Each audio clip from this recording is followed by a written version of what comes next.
यहेजकेल भविष्यवक्ता की पुस्तक अध्याय 36। यहेजकेल भविष्यवक्ता की पुस्तक अध्याय 36। फिर हे मनुष्य के संतान, तू इस्राएल के पहाड़ों से भविष्यवाणी करके कह, हे इस्राएल के पहाड़ों, यहोवा का वचन सुनो। परमेश्वर यहोवा यो कहता है, शत्रु ने तो तुम्हारे विषय में कहा है, आहा, प्राचीन काल के ऊंचे स्थान अब हमारे अधिकार में आ गए। इस कारण भविष्यवाणी करके कह, परमेश्वर यहोवा यो कहता है, लोगों ने जो तुम्हें उजाड़ा और चारों ओर से तुम्हें ऐसा निगल लिया कि तुम बची हुई जातियों का अधिकार हो जाओ, और लूतरे तुम्हारी चर्चा करते और साधारण लोग तुम्हारी निंदा करते हैं। इस कारण हे परमेश्वर के, हे इस्राएल के पहाड़ों, परमेश्वर यहोवा का वचन सुनो। परमेश्वर यहोवा तुमसे यो कहता है, अर्थात पहाड़ों और पहाड़ियों से और नालों और तराइयों से और उजड़े हुए खंडहरों और निर्जन नगरों से, जो चारों ओर की बची हुई जातियों से लुट गए और उनके हंसने के कारण हो गए हैं। परमेश्वर यहोवा यो कहता है, निश्चय मैंने अपनी जलन की आग में बची हुई जातियों के और सारे एदोम के विरुद्ध में कहा है कि जिन्होंने मेरे देश को अपने मन के पूरे आनंद और अभिमान से अपने अधिकार में किया है कि वह पराया होकर लूटा जाए। इस कारण इस्राएल के देश के विषय में भविष्यवाणी करके पहाड़ों, पहाड़ियों, नालों और तराइयों से कह, परमेश्वर यहोवा यो कहता है, देखो, तुमने जातियों की निंदा सही है। इस कारण मैं अपनी बड़ी जलजलाहट से बोला हूं। परमेश्वर यहोवा यो कहता है, मैंने यह शपथ खाई है कि निसंदेह तुम्हारे चारों ओर जो जातियां हैं, उनको अपनी निंदा आप ही सहने पड़ेगी। परंतु हे इस्राएल के पहाड़ों, तुम पर डालियां पनपेंगी और उनके फल मेरी प्रजा इस्राएल के लिए लगेंगे, क्योंकि उसका लौटाना निकट है। और देखो, मैं तुम्हारे पक्ष में हूं और तुम्हारी ओर कृपा दृष्टि करूंगा, और तुम जोते बोए जाओगे, और मैं तुम पर बहुत मनुष्य अर्थात इस्राएल के सारे घराने को बसाऊंगा, और नगर फिर बसाए और खंडहर फिर बनाए जाएंगे। और मैं तुम पर मनुष्य और पशु दोनों को बहुत बढ़ाऊंगा, और वे बढ़ेंगे और फूले फलेंगे, और मैं तुमको प्राचीन काल की नाई बसाऊंगा और पहले से अधिक तुम्हारी भलाई करूंगा। तब तुम जान लोगे कि मैं यहोवा हूं, और मैं ऐसा करूंगा कि मनुष्य अर्थात मेरी प्रजा इस्राएल तुम पर चले फिरेगी, और वे तुम्हारे स्वामी होंगे, और तुम उनका निज भाग होगे, और वे फिर तुम्हारे कारण निर्वंश न हो जाएंगे।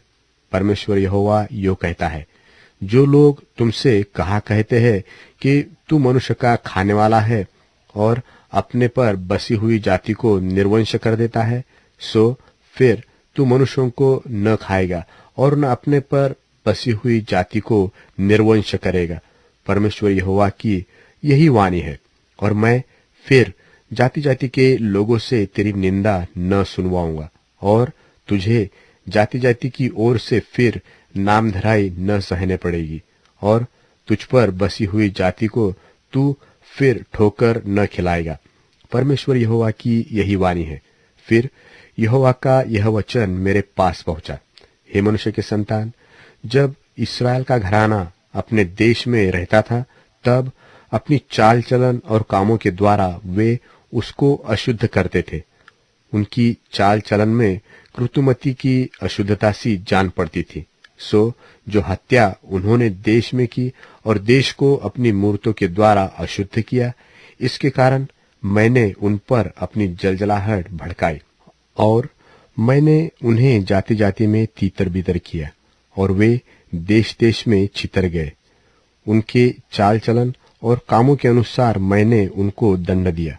परंतु जब वे उन जातियों में पहुंचे जिनमें वे पहुंचाए गए, तब उन्होंने मेरे पवित्र नाम को अपवित्र ठहराया, क्योंकि लोग उनके विषय में यह कहने लगे, ये यहोवा की प्रजा है, परंतु उसके देश से निकाले गए हैं। परंतु मैंने अपने पवित्र नाम की सुधि ली, जिसे इस्राएल के घराने ने उन जातियों के बीच अपवित्र ठहराया था जहां वे गए थे।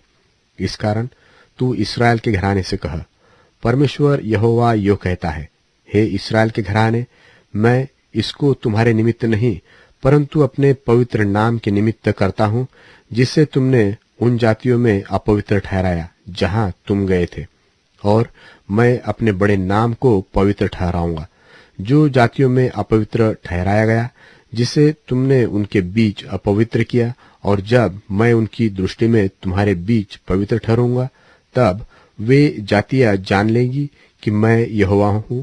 परमेश्वर यहोवा की यही वाणी हूं।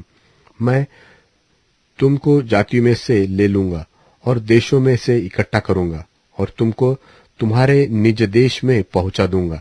मैं तुम पर शुद्ध जल छिड़कूंगा और तुम शुद्ध हो जाओगे, और मैं तुमको तुम्हारी सारी अशुद्धता और मूर्तों से शुद्ध करूंगा। मैं तुमको नया मन दूंगा और तुम्हारे भीतर नई आत्मा उत्पन्न करूंगा, और तुम्हारी देह में पत्थर का हृदय निकालकर तुमको मांस का हृदय दूंगा।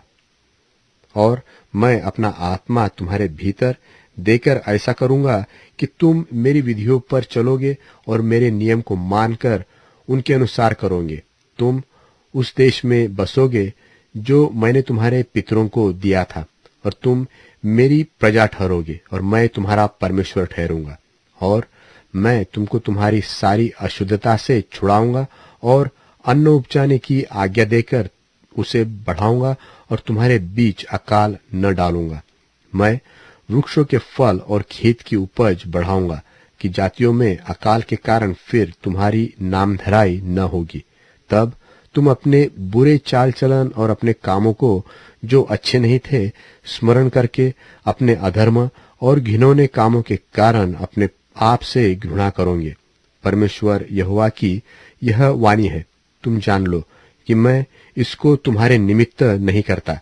हे इस्राएल के घराने, अपने चाल चलन के विषय में लज्जित हो और तुम्हारा मुख काला हो जाए। परमेश्वर यहोवा यो कहता है, जब मैं तुमको तुम्हारे सब अधर्म के कामों से शुद्ध करूंगा, तब तुम्हारे नगरों को बसाऊंगा और तुम्हारे खंडहर फिर बनाए जाएंगे, और तुम्हारा देश जो सब आने वालों के सामने उजाड़ है, वह उजाड़ होने की संति जोता बोया जाएगा। और लोग कहा करेंगे, यह देश जो उजाड़ था सो एदन की बारी सा हो गया, और जो नगर खंडहर और उजाड़ हो गया और ढल गए थे सो गढ़वाले हुए और बसाए गए हैं। तब जो जातियां तुम्हारे आसपास बची रहेंगी सो जान लेंगी कि मुझ यहोवा ने ढाए हुए को फिर बनाया और उजाड़ में पेड़ रोपे हैं। मुझ यहोवा ने यह कहा है और ऐसा ही करूंगा। परमेश्वर यहोवा यो कहता है, इस्राएल के घराने में फिर मुझसे विनती की जाएगी कि मैं उनके लिए यह करूं, अर्थात मैं उनके मनुष्यों की गिनती भेड़ बकरियों की नाई बढ़ाऊंगा। जैसे पवित्र समयों की भेड़ बकरियां अर्थात नियत पर्वों के समय यरूशलेम की भेड़ बकरियां अनगिनत होती है, वैसे ही जो नगर अब खंडहर है वे अनगिनत मनुष्यों के झुंडों से भर जाएंगे। तब वे जान लेंगे कि मैं यहोवा हूं। जान ले